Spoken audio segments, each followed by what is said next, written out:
What is up? It is Red, the Rideshare Ginger, coming right back at ya.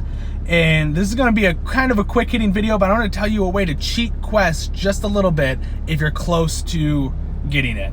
So you're gonna cheat it just a tad. And I can't say definitively this still works absolutely today, but it worked for me 3 months ago when I was a ride short at Quest. So it's a way for you to maybe do it if it still works. But what happens previously, at least last time I tried it, in the passenger app, you could not request a ride while being logged into the driver app. It just wouldn't let you. It'd say, hey, close your driver app. Well, then that's not going to help you cheat the system and request a ride and hit your quest. But open your Uber Eats app. You're going to hop into your Uber Eats app because Eats counts towards your quest. At least it does in Chicago, and I think most markets it does. So you're going to open Eats.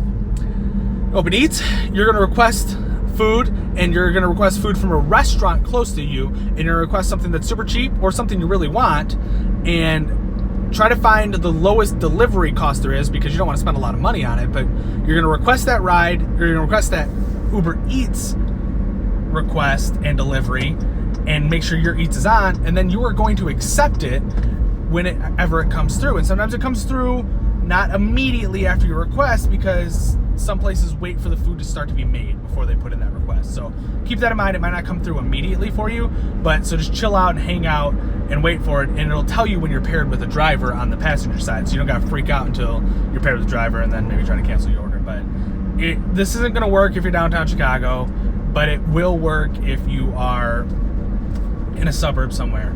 And here's the thing too, make sure after you pick it up, drive a few miles. Don't just end it right there. That gets really suspicious. So at least drive towards your destination. And to help that, make sure your destination you choose is somewhat close to the restaurant, and that'll also cut down on the delivery cost on your end as well. And you're gonna get paid for the ride, which is great. So it'll come close to covering the delivery cost. It might not completely cover it. Depends on what promotions you got going on in Uber. But it'll also help you hit your quest. And I mean, you could do this over and over again if you wanted to really knock out that quest, but I don't recommend it. I think Uber might catch on at some point. You would think they would if you're doing it consistently. But it's a good way. I've done it. It's worked for me. Knocked out a nice Denny's trip to hit a 60 trip quest way back when. It was a little while ago before they started messing with their quest and shit. But I think it's a solid way to do it. Yeah, it's cheating the system, but sometimes you got to cheat the system to make a little bit of extra money. And it's not hurting anybody, so I say go for it. And shoot, you can even just get yourself a meal. I don't know.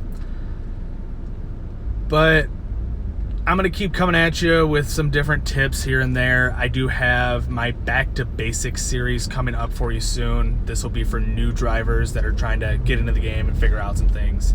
And it's going to be real basic. So if you're an experienced driver, it might not be useful for you to watch, but it'll be good for the newer drivers, people that have a lot of questions. But until next time, guys, thanks for watching. I appreciate it.